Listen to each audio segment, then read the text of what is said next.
তো এখন আমরা হচ্ছে ময়মনসিংহ পলিটেকনিক আজকের যে সবচেয়ে বিগ প্রজেক্ট, মানে আমার কাছে পার্সোনাল ভাবে বাড়িটা ভালো লাগছে। তো যদিও এটা আসলেও জাস্ট ডেমো হিসেবে দেখানো হয়েছে। এখন আমার প্রশ্ন হচ্ছে, মানে ভবিষ্যতে কি আপনার পার্সোনাল একটা বাড়ি বানানোর চিন্তা আছে নাকি? ইনশাআল্লাহ, মানে বানাবেন? ইনশাআল্লাহ। এইটাতে বানাইছেন, এটাতে আপনাদের কস্ট কেমন লাগছে? মানে আপনাদের এটা টোটাল খরচ কত হইছে? মানে আমি ডেমোটার কথাই বলতেছি। ১,০০০ প্লাস। ৳৮,০০০ প্লাস। এটাতে বানাইছেন, এটার উপকারিতা এবং কি এটা সম্পর্কে একটু বিস্তারিত জানতে চাইতেছি। আমাদের প্রজেক্টটি ৭টি বিষয় সমন্বয়ে গঠিত হয়েছে।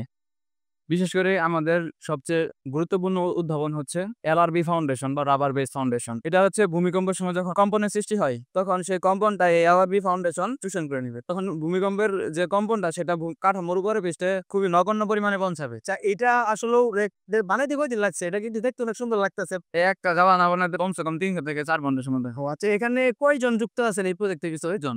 ৭ জনে মিলে এটা বানাইতেছেন। আপনারা তো এই প্রজেক্টে কি আপনাদের কমপ্লিট হইছে নাকি আরো এটার মধ্যে আরো কাজ আছে? এটা আপাতত আমরা ডেমো হিসেবে থাকবে। একটা কথা যেটা আমরা ফেস করে থাকি সবচেয়ে বড় যে কথা, সেইটা হচ্ছে এটা করার ক্ষেত্রে আপনি কি কলেজ থেকে কোনো হেল্প পাইছেন কিনা? ওরকম আমরা স্যারে বলছিল কিন্তু আমরা নেইনি। আমরা কইছি যে নিজেদের উদ্যোগে আমরা চেষ্টা করব। আর আমাদের প্রজেক্টটি একটা বিষয় না। আমাদের প্রজেক্টে আরো ৬ টা বিষয় আছে। ঠিক আছে, আমরাও কেউ ভবিষ্যতে এরকম বাড়ি বানাইতে পারি, আপনাকে দিয়ে ডিজাইন করাবো। সেই লাগছে আরকি বাড়িটা। আমাদের আমাদের প্রজেক্টে রয়েছে কম্পোস্টিং সিস্টেম।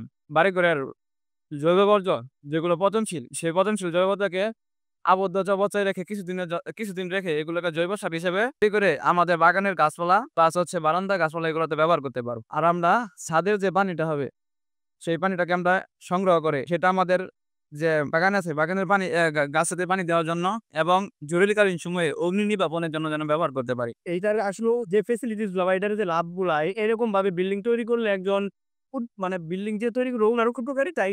এটার আমাদের প্রজেক্টের মূল লক্ষ্য হচ্ছে এটি পরিবেশ বান্ধব, টেকসই এবং স্থিতিস্থাপক নির্মাণ পদ্ধতি অনুসরণ করে। এটি এমন একটি প্রজেক্ট যে প্রজেক্ট পরিকল্পনা থেকে শুরু করে ধ্বংস পর্যন্ত পরিবেশ রক্ষা করবে, পরিবেশের ভারসাম্য ঠিক রাখবে এবং এটি প্রাকৃতিক প্রযুক্তির সর্বোচ্চ ব্যবহার করা হয়েছে।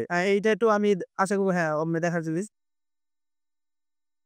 ও আচ্ছা, একটা জিনিস কিন্তু মানে আমি লক্ষ্য করতেছি যে এটা জোরে নড়লেও বিল্ডিংটা কিন্তু তেমন নড়তেছে না। ঠিক আছে? আরেকটু একটু নাড়ান।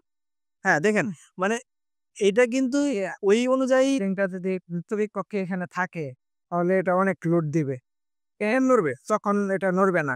কিন্তু এখন যেহেতু লোড নাই এখানে সেজন্য এটা মানে হালকা হালকা বেশি নাচতে পারছি। থ্যাংক ইউ আপনাকে। এত সুন্দর একটা প্রজেক্ট আমাদের ময়মনসিংহ পলিটেকনিকে উপহার দিয়েছেন। Best of luck. আমি আশা করি আজকের প্রজেক্টটা হয়তোবা উইনার হতে পারেন আপনিও। মানে আমি সিউর ঠিক বলতে পারতেছি না। জাস্ট আমি আমার দেখে ভালো লাগছে। আমার পার্সোনাল ভাবে আমার কাছে ভালো লাগছে আরকি। তো যদিও তারপরে এখানে স্যারেরা আছে তারা হচ্ছে ডিসাইড করবে। তো খুব ভাল লাগছে। Best of luck.